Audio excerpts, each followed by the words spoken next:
Hello guys, good morning બધાને. જય માતાજી. અને આજે થોડું ઉઠવામાં લેટ થઈ ગયું છે, તો આજે તો બહુ બધું કામ પડ્યું છે. થોડું રેડી થઈ જાઉં.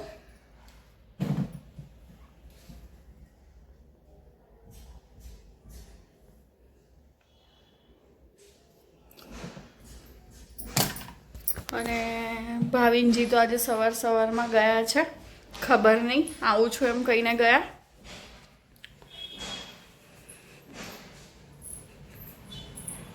ગાઈઝ, હવે આપણું કામ અત્યારે ફિનિશ થઈ ગયું છે, પ્લસ કે અહીંનું કામ પણ આપણું ડન થઈ ગયું છે, પ્લસ કે અહીંયા પણ બધું ડન થઈ ગયું છે, બધું કમ્પ્લીટ. બસ હવે ભાવિનજી આવે ત્યારે ખબર પડે શું બનાવવાનું છે જમવાનું. જોઈએ ગાઈસ કે આપણે જમવામાં શું બનાવીએ છીએ, અને હવે ભાવિનજી આવે તો જ ખબર પડે, કેમ કે સાહેબનો હુકમ છે કે હું આવીને કહીશ શું બનાવવાનું છે. મેં કીધું સારું.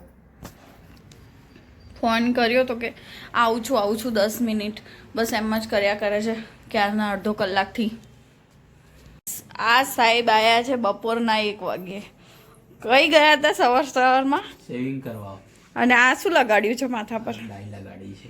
આવી સફેદ ડાઈ. વ્હાઈટ વાળા આવી ગયા. ઉંમર થઈ ને? કેટલી ઉંમર થઈ 25 વર્ષ. 28 વર્ષના છો ને બ્લોગમાં કે 25 વર્ષનો છો? 3 વર્ષ ઓછી બતાવવાની. ખાના તમારા લીધે બનાવ્યું નથી એમ? કશું નથી, આજે ઉપવાસ. હા, સારું પાક્કું. પોતે ખાઈ આવ્યા ને કશું? ના, મેં કઈ નથી. તને મૂક્યા વગર ના ખાઉં. તો તમે 2 કલાક સુધી વાળ કાપવામાં વાર લાગે? હવે સલૂન વાળાને તો આવું જ કામ ચાલે. ચલો દેખો ગાઈસ, તો આપણે છે ને હવે જમવાનું સ્ટાર્ટ કર્યું છે ફાઇનલી 2 વાગ્યે, કેમ કે સવારે નાસ્તો કર્યો તો ઉપમા, એટલા માટે. અને મસ્ત રોટલો અને સબ્જી. જમવું હોય તો આવી જાઓ. ભાવી, તમારે નહીં જમવું? ચલો સારું. ચલો ગાઈસ, તો આપણે ફાઇનલી જમવાનું જમી લીધું છે, અને થોડી વાર હવે જઈશું નીચે શોપમાં. અમારી શોપ છે નીચે, તો હવે થોડી વાર શોપમાં જઈશું અને બેસીશું ત્યાં. ભાવિનજી બેઠા જ છે. આપણે ફાઇનલી આવી ગયા છે શોપ પર. ઓહો, પૂજારી માણસ. ભગવાન કેટલા વાગે ઉઠે? ગમે તારે બી આવો તો ભગવાન તો જાગતા જ હોય. વાગ્યા છે 3 અને અગરબત્તી કરે છે શોપમાં. ગાઈસ, આપણે થોડી વાર બેસીશું શોપમાં અને થોડી વાતો કરીશું ભાવિનજી જોડે. બરાબર ને?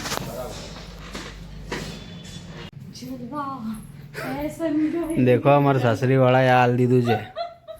હા, હું ફોન કરીને કહું છું તો કે સાચવો. હવે હું તો રોજ ઉડિયા કરું છું. હું તો ગાઈસ, હું પડી ને કઈ ગયો લેગો. હું પડી ને સીડીઓમાં તો લેગો ફાટી ગયો. સારું થયું. છે ને મને બૂમ પાડીને કોઈ મને કરવા ના આયા. તું પડતી તો ઊભી જ ના થતી. ના જ ઉઠાવું ને હું પડી જાઉં તો.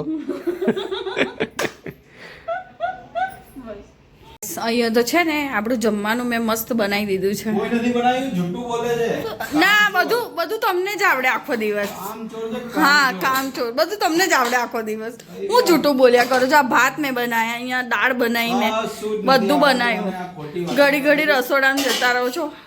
આખો દિવસ કામ કરું ને તો બી મને એમ જ કહેશે કે આ કામચોર છે. હવે કંઈ બી કામ કરું જ નહીં કરું કામ. હા, જો ખાવા ગયા છે એટલે શરમ નહીં આવતી. શરમ કરો, શરમ. એના હસબન્ડ કેટલા સરસ હોય, તારીફો કરે બધાની. અને હમણાં હેન્ડસમ ની વાત નહીં કરે. અને આ મને એમ કે આવું વાવાઝોડું હાલ દીધું છે, તો હું પડી ગયેલી ને એટલે મૂડમાં હતી. નહીં તો તમારા હું કહું જોડું જ છે બાબુ. આ સમજી જાઓ હવે. હું તમને કહું છું, લગ્ન કોઈ બી કરતા નહીં. કોઈ ના ટાટા બાય બાય, રાહુલ ગાંધી જેમ. કોઈ ના હાલતું, તમને કોઈ હાલતું જ ના. એક વસ્તુ બતાવું. હા, મેં આજે દાળ ભાત બનાવ્યા છે. રાતે દાળ ભાત જ ખાવાના હોય, અને આ જો હવે ફરીથી ભાત બનાવે છે. આ નવા નાટક હે. આ આ શું છે આ? મને દાળ નથી ભાવતી. હા 5 સ્ટાર હોટલમાં લઈ જાઉં? ના હું અહીંયા જ ખાઈ લઉં. આ હું બને છે હું પણ હા ફ્રાઈડ રાઈસ બનાવે. Fried rice. તારી સમજમાં નહીં આવે કેમ કે તું બધા ખાતી નહીં. તાર પપ્પા ના ના આ બધું તમે જ ખાધું નહીં? તાર પપ્પાને તે તમારો તો જન્મ અમેરિકામાં જ થયો નહીં? ના થાઈલેન્ડમાં. હા ના જોયા હોય પાછા થાઈલેન્ડ વાળા. હા નવી નવી નોટો ગુજરાતમાં આવી છે બધી.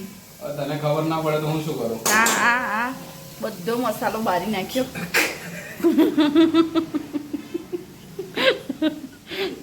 આવું કરે ને એટલે જ આપણે ખાવા બનાવતા નહીં. છોય બનાવે જાતે. ગાઈસ આ વઘારેલા ભાતને કે ફ્રાઈડ રાઈસ બનાવું છું. હવે ખાવું પડશે. આને તો આવડતું નથી કઈ. આ તો વઘારેલા ભાત છે. ફ્રાઈડ રાઈસ છે. આના જોડે તો પાપડ આવશે. હા બીજું કઈ? બસ બસ પાપડ બીજું કઈ નહીં આવે. અને હેલું હું કાઢીને મૂક્યું છે એક બાજુ. આ ટમાટરની ચટણી ને એ પાછું જીરા રાઈસ. ચટણી તો મેં કાઢેલી દાળ બનાવતી વખતે. વઘારેલા ભાત પડતી આ. હવે શું કહો તમે સમજી જાઓ. Tata bye bye. રાહુલ ગાંધી જેમ. બસ બસ બસ પત્યું હો બહુ થયું. હે ને લો ये पीले राइस है व्हाइट राइस. पूछ लो अब आके. આપણે તો આજે ખાવું જ નહીં. નક્કી જ કરી લીધું છે કે મારે ખાવું જ નહીં. કેમ કે આપણી બહુ બેઇજ્જતી થઈ ગઈ છે આજે એટલે આપણે ખાવું જ નહીં. હવે તો મને બહાર ખવડાવે ને તો જ હું ખાઈશ નહીં તો નહીં ખાઉં. હું કીધું બહાર ખવડાવે ને તો જ ખાઈશ. લા ઘરની બહાર મૂકી આપું ઘરની બહાર તઈ બહાર ખાઈ લો. ઘરની એ ભગવાન આંસુ આવી ગયા મને કે ઘરની બહાર મેલેલું એમ કે છે. તો મને નહીં ખાવ બસ. ચલો જમી લો. બીજું ટીવી ચાલુ કરીને બેસી ગયા પોતે. મને તો નહીં. બહાર મૂકી આપું. ના નહીં ખાવું. અરે ખાઈ લે ને. નહીં ખાવું. સોરી યાર મસ્તી કરતો તો. ના મારે ખાવું જ નહીં. સારું તારે નહીં ખાવ. જાઓ આમ આખા. આઘા તો નહીં અહીંયા જ રે. છાતી પર જ બે. છાતી પર જ બે. જાઓ આમ આખા. હા આ બધું મારું છે. આ તો તારું છે તો ગગડાવીને પૈડા લઈ જા ગગડાવીને. માર દઈશ. જો તમારું વધારે થાય છે. નીચે પૈડા લગાવું ને લઈ જા. આમાં પપ્પાને વિડીયો બતાવું અને કહી દઉં પ્રૂફ બી આલું છો તમને માર પડે. કાલે મારે જવાનું જ છે એમ બી. હું કીધું ક્યાં જવાનું? મારા પપ્પાને ઘેર. આ તો વાંધો નહીં. આ બધું લઈને જા પપ્પાને ઘેર. હા તો લઈને જે હા વાંધો લઈને જે તમને લઈને જે. ના હું તો નહીં. ના તમારી આઈ જ બની કાલે. તો ગાઈસ આપણે બહાર બેસીને જમી લીધું છે ફાઇનલી. અને આ કાલનો બનેલો ગાજરનો હલવો શાક. ચલો ગાજર જોરદાર કા શાક. શાક નથી હવે તો એક ઓદર ખાધું ક્યાં. બોલબોલ ના કરશો ને હવે તો અસલીમાં મારી જ દઈશ. અંદર ગયા જાણે અદરક કા સ્વાદ. હા મારા કપડા પર વેર્યું એક તો. આજે ડ્રેસ પહેર્યો ને ડ્રેસ ફાટી ગયો. લેગો ફાટી ગયો. જુડિયો માંથી લાવવાનું એટલે લાયલા ને જોરદાર. એ નહીં ભાવે હવે. એક જ દાડો ભાવે.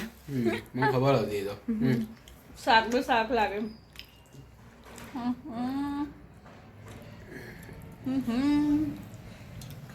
બધી બદામ બદામ તો પોતે ખાઈ ગયા. મને જરૂર છે બદામની. તને નથી.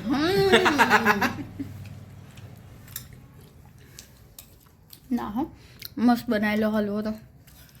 સાચું ગાઈસ કાલનો હલવો કાલ રાતે બનાવેલો આજે રાતે ફ્રીજમાં મેલીને ખાય છે. ફેંકી દોડી દેવાય. મોંઘું કેટલું છે ડ્રાયફ્રૂટ. શું કેવું? બરાબર જ કેવું પછી? આપણું. ફેંકી દેવાય. ના ના હવે તું જૂની થઈ ગઈ તને ફેંકી દઉં. બોલે કે હવે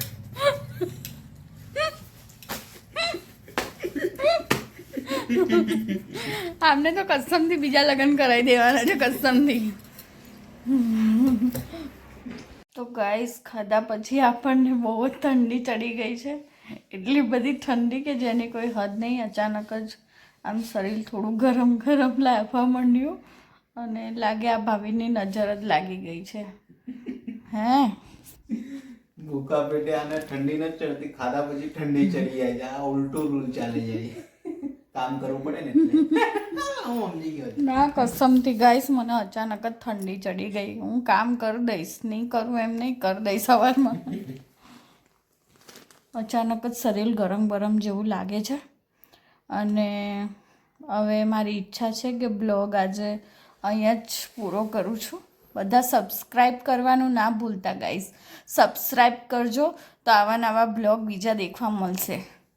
અને કાલે તો બહુ સારી જગ્યાએ માડીના દર્શન કરવા જઈએ છીએ અમે. તો તમે બ્લોગ દેખજો તો તમને ખબર પડી જશે અમે ક્યાં જવાના છે. તો આજના બ્લોગને બહુ બધા લાઈક કરજો, કમેન્ટ કરો તો કમેન્ટ પણ કરજો. અને અમારો બ્લોગ કેવો લાગ્યો એ પણ કહેજો. શું કેવું ભાવિનજી? સબસ્ક્રાઈબ કરી દેજો બરાબર. ઓકે, તો ગુડ નાઇટ બધાને અને જય માતાજી.